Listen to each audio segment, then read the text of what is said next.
大家好，歡迎嚟到窩廉嘅先。今日係2025年嘅7月10號啊，呢條係第一條片嚟嘅。啱啱嘅消息啦，政府同港鐵咧簽訂咗項目咯。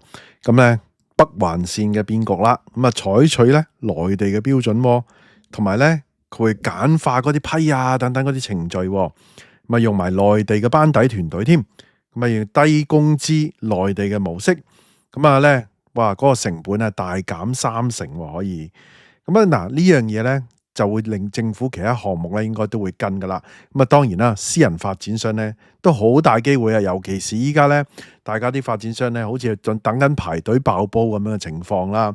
而且咧啲樓咧要賣平啲出去咧先至買得到，仍然可以一 Q 清。咁變咗咧點啊？建築成本咧係一個問題，咁將會大減啦。係咪樓價將會大減咧？但係有一樣嘢就慘啦。本地嘅建築工人咧，本身嘅失業率已經好高噶啦，將會面對咧新嘅變局。如果全行都係咁嘅情況，又係一樣嘢啦，人工咧同大灣區開始趨同咯噃。咁一於去片同大家講下呢個最新嘅消息，同埋討論咧兩地融合，同埋咧本地人工建築業界嗰個問題、樓價等等啦。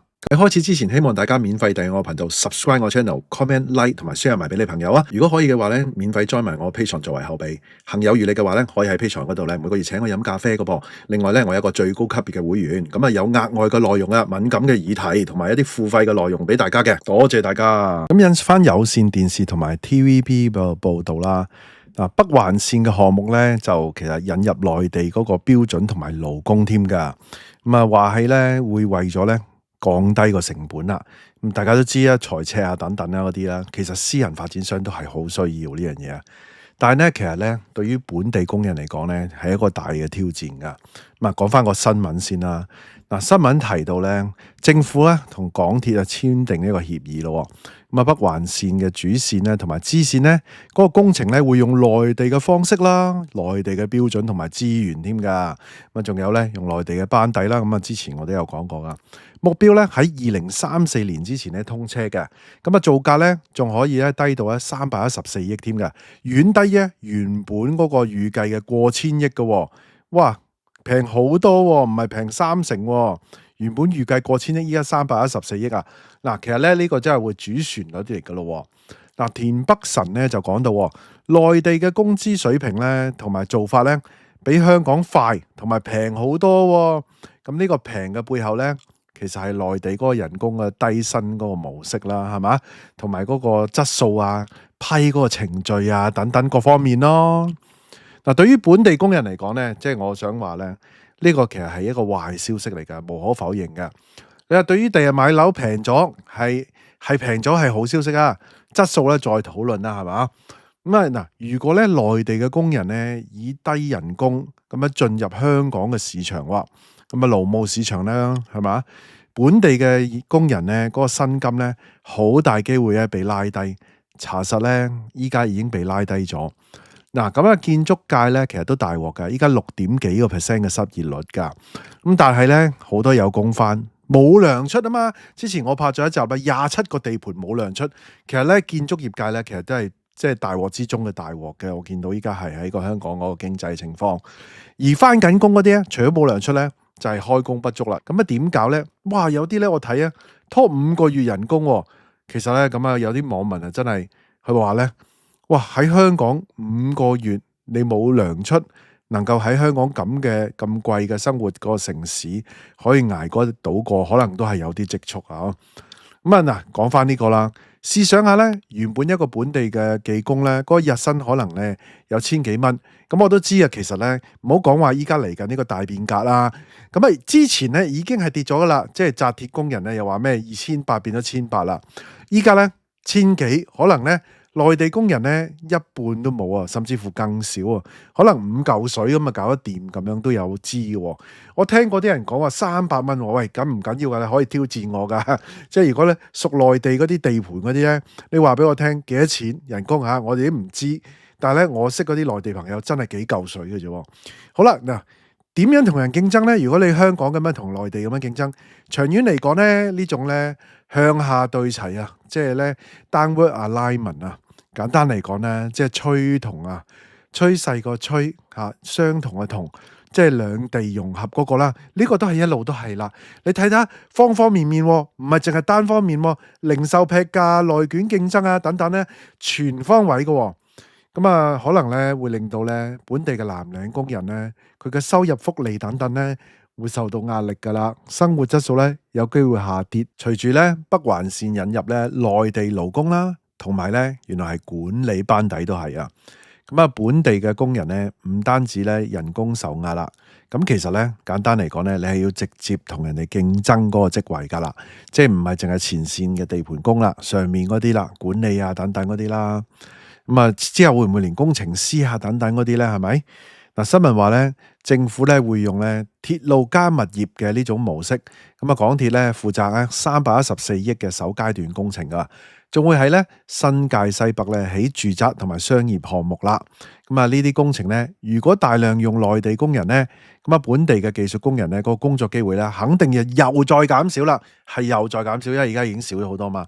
仲有一樣嘢啦，由呢度咧，我導入同大家睇啦。點解我封面話將會咧私人項目？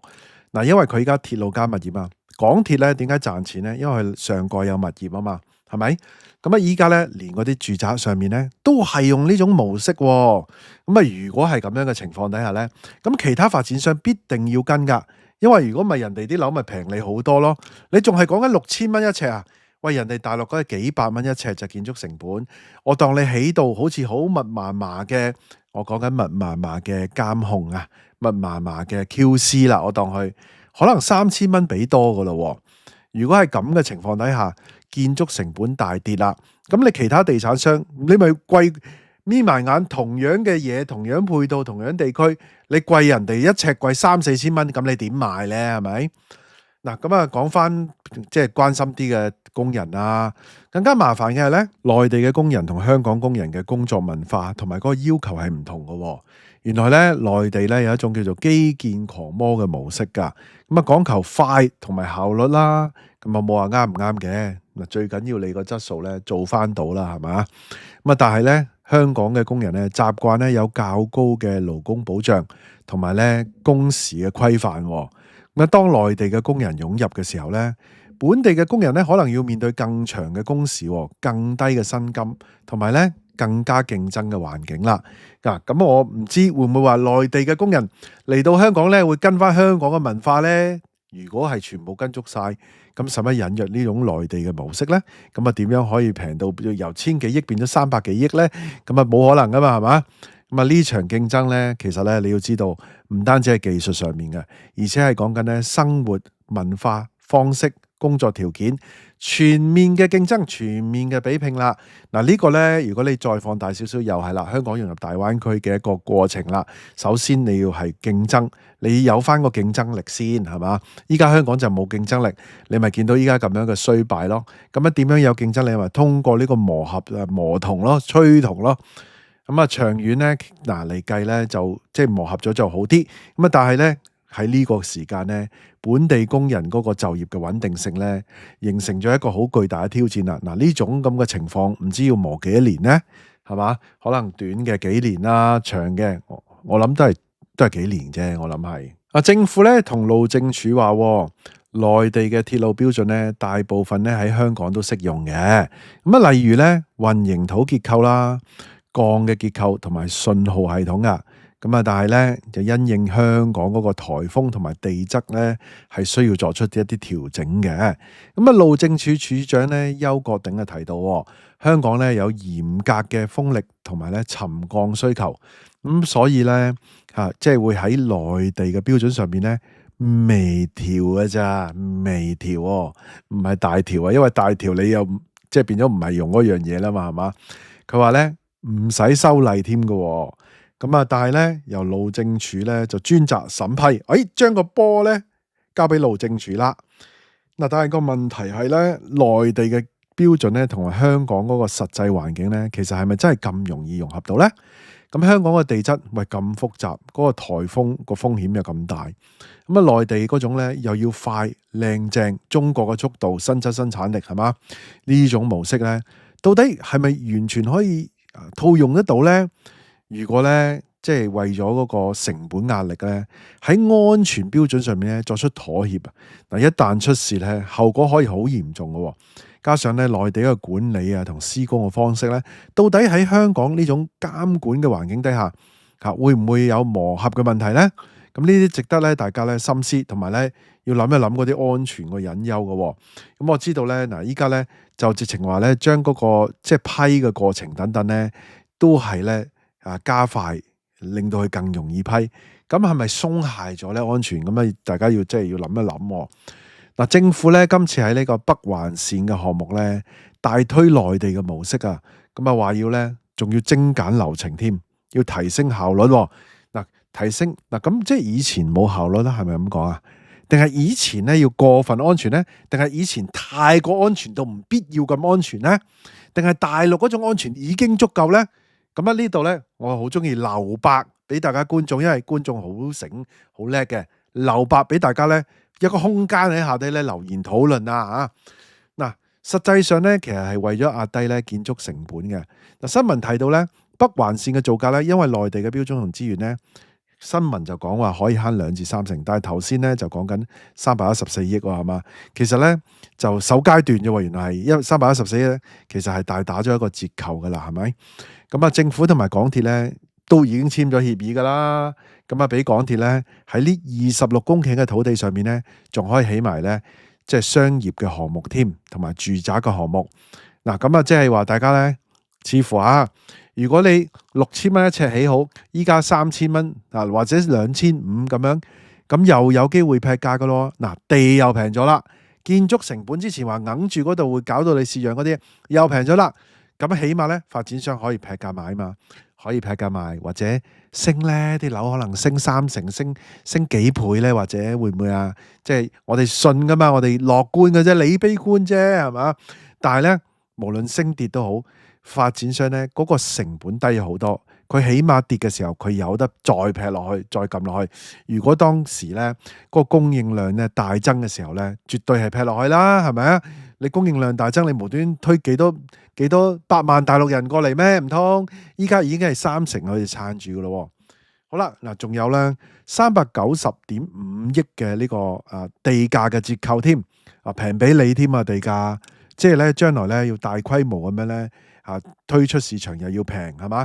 房住不炒嘛，住大啲啊。咁啊嗱，呢個框架咧擺明係要用低成本咧做到最大嘅效益啦，即係地價、建築加埋係嘛？所以話咧，私人地產商你點可以唔跟呢？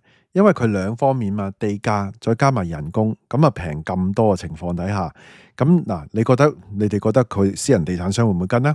嗱，或者咧，我會認為有啲咧可能財力冇咁好咧，就會跟噶啦，係嘛？即係話要買平啲樓。但你話新鴻基跟唔跟呢？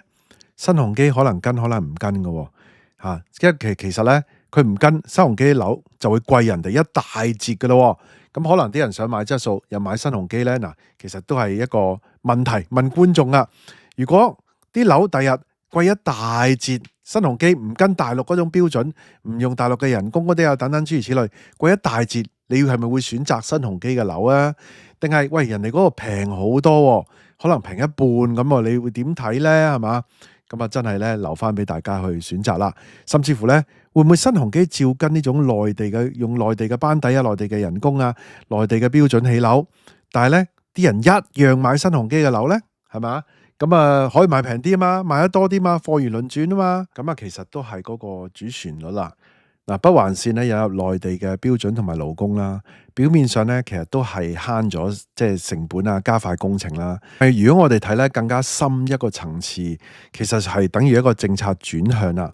政府咧就用呢種叫做融合式嘅管治啊，咁啊將內地發展嗰個邏輯咧，其實咧植入咗香港，涉及嘅嘢咧就唔單止係建築咁簡單㗎。咁啊，其實咧本地嗰個勞工嘅市場啦，咁啊樓價個結構啦、安全嘅標準啦，等等呢啲咁嘅改變啦，咁呢場變革咧就其實令到本地工人咧即係面對嘅挑戰好大，同埋佢哋嗰個競爭力咧大幅度減低噶啦。同時咧，我就擔心嘅一樣嘢就係觸發嗰個叫做安全嗰方面能唔能夠做到咧？即係我哋拍片，我哋即係有呢個隱憂，咁啊希望啦，喂，即係有關人士啊，嗰啲局啊、政府啊，即係睇實啲嚇，即係嗰啲講緊嗰啲標準啊，安全標準。喂，尤其是之前啊，曼谷嗰度中鐵十局起嗰個新聞嚟㗎啦，又調查又成啦，咁啊即係得佢一棟冧嘅啫。原來另外一個起緊爛咗尾30年嗰棟咧都冇冧喎，嗱呢個冧喎，咁啊原來咧話全部變咗新聞嚟㗎啦，係嘛？國際新聞啦，偷工減料啊，鋼筋唔合格啊，諸如此類啊，有人冒認簽名啊，咁啊嗰種當時起好嘅時候咧就話，中國嘅速度啊，中國嘅質量啊，諸如此類，拍咗好多嘢出嚟，咁啊呢啲已經係即係新聞嚟㗎啦，係嘛？咁啊，即係呢個咧，希望唔好喺香港發生啦。即係要慳成本，但係咧唔好慳到盡啊，慳到咁樣。同埋，喂，可能做足晒嗰啲，我冇慳成本，我即係俾翻可能3000蚊一尺你起樓，本來以前6000，依家3000我假設。但係咧中間如果又有人貪污又成呢樣嗰樣咧，咁就麻煩啦。咁啊，希望咧睇實啲啦。